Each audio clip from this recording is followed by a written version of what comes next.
Hello and a really big warm welcome to this presentation from the Urban Penguin.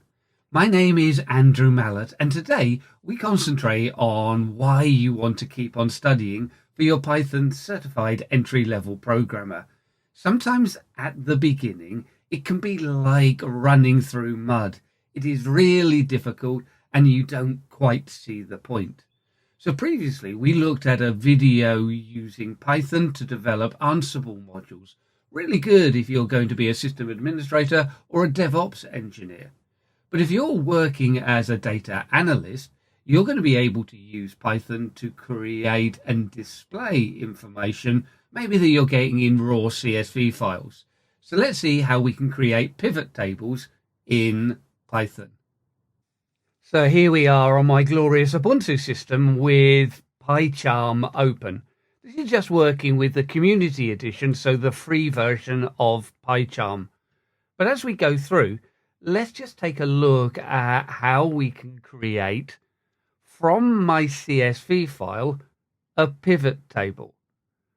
Now I've just got information in a clear and simple CSV file. The idea being is that anyone can work with a CSV file and it's very easy to be able to create it manually. But we could also use SQL tables, we could use Excel spreadsheets directly. But just working with a plain and simple CSV file, you can see that we've got date, product, region, sales. We've got 4 products and 4 regions.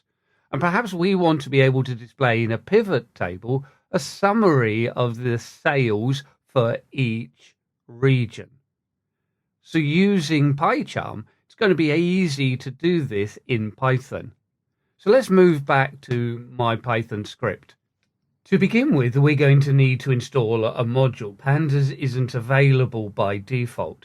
We can install it graphically, but it's also just as easy to do it straight from the command line. So pip install pandas. Once we have got that library installed, we're obviously going to be able to make use of it. Now let's move into my script. So I've got an empty script created here, pivot.py, but the name of the file doesn't really matter. But I can run through my import. So import pandas. And then it's quite typical that we assign an alias to this PD just to make it a little bit shorter to be able to access. Now, to just show you the advantage of using something like pandas, we'll see how easy it is to open up and read from a file. So if I use my variable df,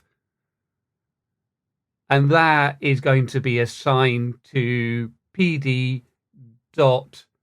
And we can see then all of the methods and properties available.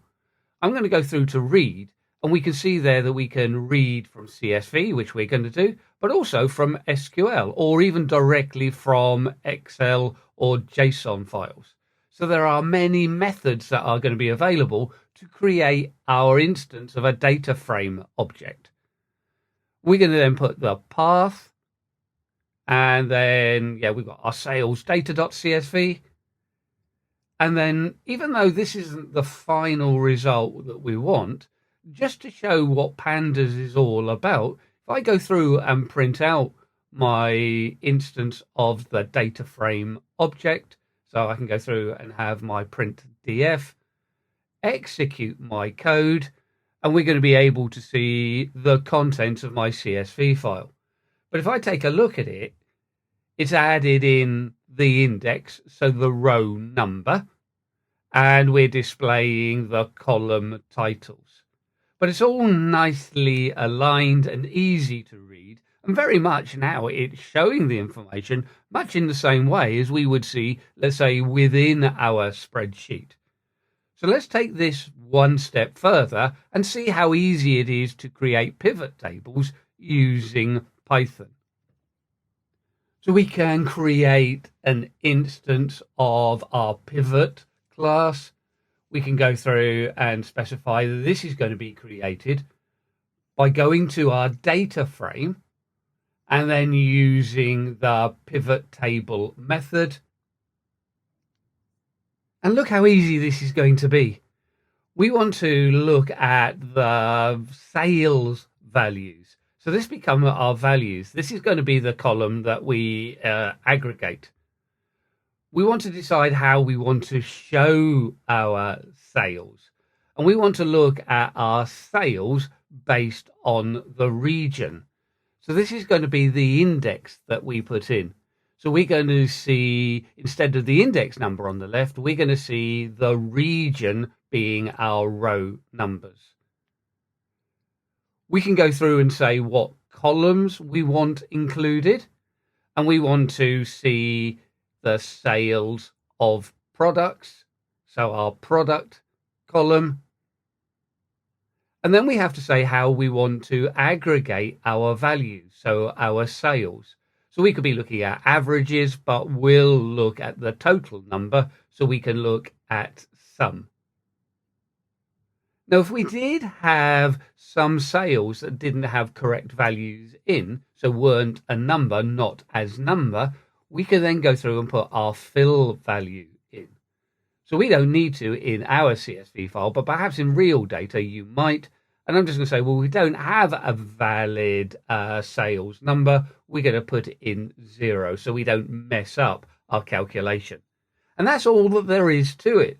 It's a lot easier than the wizard that we would use in, say, Excel to do this. And it's repeatable.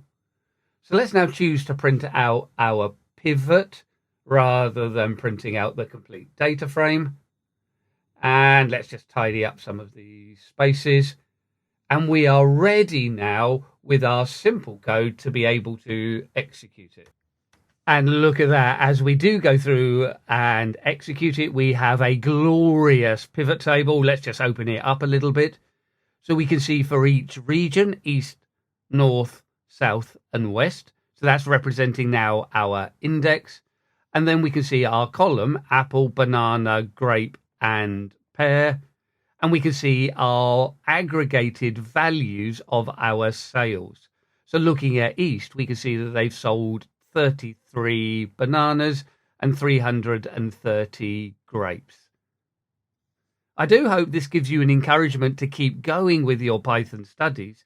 And certainly if you're a data analyst, it's giving you some ideas of how you're going to be able to use Python. All that is left to say is thank you for watching. If you've enjoyed this, then you are probably sadder than I first thought. For more of this drivel, please subscribe, like and comment to @the Urban Penguin.